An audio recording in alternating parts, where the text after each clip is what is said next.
If you go on Urban Dictionary and type in the word quirky, first result is as follows: quirky. What basic call themselves. And recently it has been brought to my attention that Netflix is trying to capitalize on the word quirky, the word that we use in society to describe, as the intro said, basic. So when I found out this horrifying news that Netflix has an entire quirky category, I thought it would be an amazing idea to put myself through the torture of watching every movie in that category. Now of course I don't want this video to be literally 7 hours long, wasn't gonna watch every movie. Clickbait is bad, kids. Never do it. But I looked through the whole category and I picked out the ones that would be best translated for a video. And these shows are as followed: Close Enough, Big Mouth, Puuwks and Birdie, Inside Job, The Good Place, Man vs. Bee, Is It Kate, Johnny English, and lastly, The Kissing Booth. Now you've probably heard of most of these shows, especially The Inside Job, which has had some recent controversy surrounding it, and Netflix literally cancelling the second season, which me and myself, I was excited for, but that's besides the point. And since we have literally 9 shows to go through, I'm gonna go through the animated shows, because, you know, they're basically all the same. They're all quirky like each other. Now, with all of the animated shows that I've said, they basically are the same. Close Enough is, if you don't know, it's basically just regular show, but regular. It's the same animation, kind of the same style of cartoon as well, but just instead of funny bird and raccoon, it's just dude and woman. There are some other side characters who are funny, I guess. The show is basically regular show if it was actually regular. And before I get into talking about the quirky shows, because I want this video to actually hit the algorithm properly, and not just be me talking about cartoons and shows for 12 odd minutes. At the end of every show that I rank, there's going to be a quirkometer. And that quirkometer, it will be from 1 to 10. 10 being actually quirky, and 1 being a basic pretending to be quirky. So I'm gonna give Close Enough a 3 on this quirkometer. So not too quirky, but not quirky at all. Because, you know, I've watched Close Enough, not the whole thing, but I've watched Close Enough to know that it's not that quirky. Now for the rest of them, Puuwks and Birdie and Inside Job, they're basically the same. Inside Job is kind of like Rick and Morty, but even less quirky. So if you didn't think that Rick and Morty was quirky to begin with, Inside Job is just less quirky. It takes advantage of all the jokes made about the government and the Illuminati, shadow government, stuff like that. Holding all these people in a hot, stuffy room for hours on end, making us pee in bottles with no paid sick leave? This is in no way ironic to me. And it just turns that into an entire show. Granted, I really like Inside Job. I think it's an amazing cartoon. But in terms of quirkiness and Netflix putting it on its quirky category, I can't really say that it's that quirky, if I'm being honest. Puuwks and Birdie, on the other hand, is definitely more quirky. Inside Job is kind of like a 7, it's kind of like a 5 on the quirkometer, kind of halfway in between. Because it is, you know, quirky in that sense. I hate saying that word, so I'm sorry this video is just me saying the word quirky over and over again. You can dislike the video for how many times I say quirky, I completely get it. But Inside Job, kind of quirky. But Puuwks and Birdie, oh ho ho, now that's a whole nother can of worms. If you thought Inside Job was quirky, oh baby, this is a whole nother level. Now, Puuwks and Birdie has the same art style as BoJack Horseman. It's a lot more cartoonish than BoJack Horseman. BoJack Horseman, if you haven't seen it, is an amazing cartoon. On Netflix, it's incredibly, like, meaningful, and it is a comedy, I think. At least I found it as a comedy. But it is just an amazing cartoon in general. You see those people? Yeah? Well, those boobs and jerkwads are the best friends you'll ever have. Without them, you're nothing. Remember that. Let's take it back to Prickly Muffin. But Puuwks and Birdie, unlike the seriousness of BoJack Horseman, is a lot more, you know, not child-friendly, but more aimed for that dopamine effect, having something happen all the time. And the main 2 characters of the show are Puuwks and Birdie, both being birds, one being a toucan, and the other one being Birdie. Just generic birds. And these 2 gals, oh, are they quirky. They get up to so many hijinks in the show. I think there's only 1 season of Puuwks and Birdie, and I can see why. I'm not saying that the show is particularly, like, bad in any sense. I've watched the whole thing, and I was decently entertained during it. I wasn't, like, super bored in my chair, just waiting to kill myself until the season ended. But it was good enough. But if we're talking quirkiness, which we are talking quirkiness in this video, I'm gonna give Puuwks and Birdie a 7 out of 10 in the quirkometer. So the highest quirky we've had. And the final show in the animated cartoons category is Big Mouth. Now, I know a lot of people dislike Big Mouth. I've heard a lot of people on the internet say that Big Mouth isn't funny, is one of the worst cartoons on Netflix. In my honest opinion, and in my professional opinion, because that's what I am, I'm a professional, I do this professionally, so my opinion matters more than yours. Big Mouth isn't that bad. I know, you can unsubscribe. I'm sorry, I have garbage takes. Big Mouth is not that bad, guys. Yes, I understand the thing of people not finding the humor in sexualizing minors. Me being a minor myself, I can understand the funny, because ha ha ha, that guy has a big head but small. And for those of you who are lucky enough to not have seen Big Mouth, the show mainly follows these two teenagers being Andrew Glauberman and Nick Birch. The whole thing is kind of like a coming of age story, really generic, but the comedy does rely on, you know, ha ha ha, sexual stuff funny. It's kind of like the comedy of Paradise PD, and that show is horrific. I don't know why I like Big Mouth but not Paradise PD. It's a weird thing in my brain.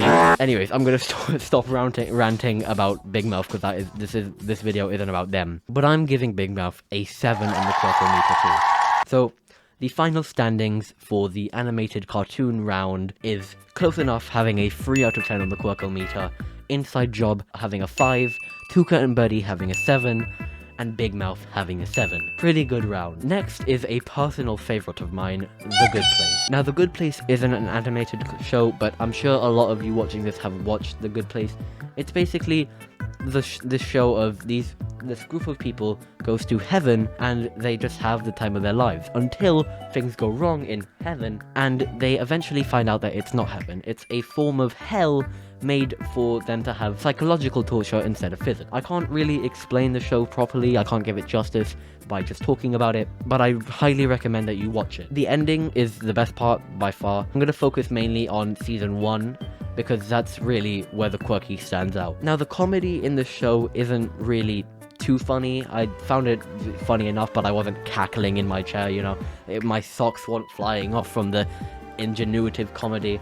Like, if I'm being honest, you don't really have to be super smart for this comedy, kind of like Rick and Morty, where you have to have an IQ over 200 to understand the comedy. But I found it amusing enough. And for that, I'm gonna painfully give The Good Place a 4 out of 10 on the Quirkometer. Because it is good, it's funny, but for Netflix to have it in its Quirky tab doesn't really make sense. So Netflix, if any of you who are watching this work at Netflix, take Good Place off of your Quirky tab and then put it onto Best Shows Ever Made tab, along with Big Mouth. But now I go on to what I think is the most quirky show on this entire list. Man vs. Bee. The main character in Man vs. Bee is Rowan Atkinson, and everyone watching this probably knows him from Mr. Bean. Now, I'm not sure who Rowan plays on the show, I can't remember his name for the life of me, but the entire plot is that he's a house sitter, and he goes to this really rich person's house, and when he goes to the house, a bee comes in, and the whole show is him fighting the bee, trying to kill it or get it out of the house. And oh boy, do hijinks ensue. It's kind of like Tom and Jerry,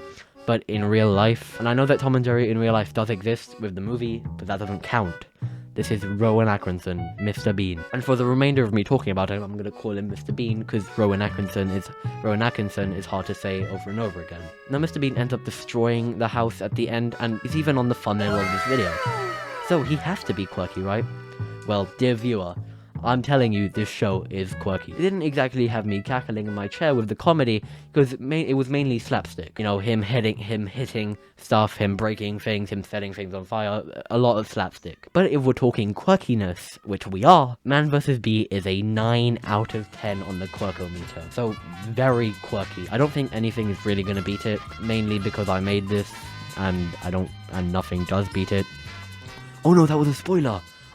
Oh no! But now we come to probably my least favorite. A high and then a low. Is It Cake? You've probably seen it memed, but Is It Cake was originally a TikTok trend where people would make things out of cake that look realistic, and then in the TikTok they would cut it, and it would be like, oh my god, I had no idea that was cake. How did you do that? Well, Netflix saw that trend on TikTok and thought, ooh, we can make money off of this.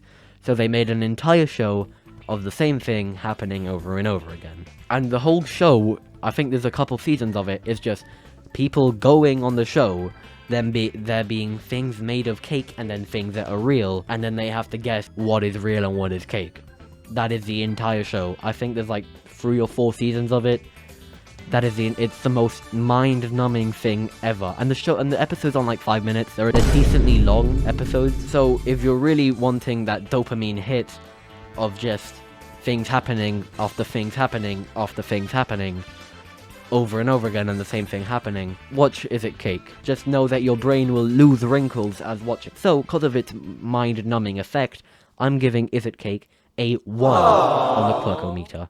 The lowest score that you can get on the Quirkometer. In reality, this isn't quirky, it's just a cash grab, which is basically any Netflix project, but still, not quirky at all. Shouldn't be there. And since I loved Man vs. Bee so much, I had to include this one, Johnny English.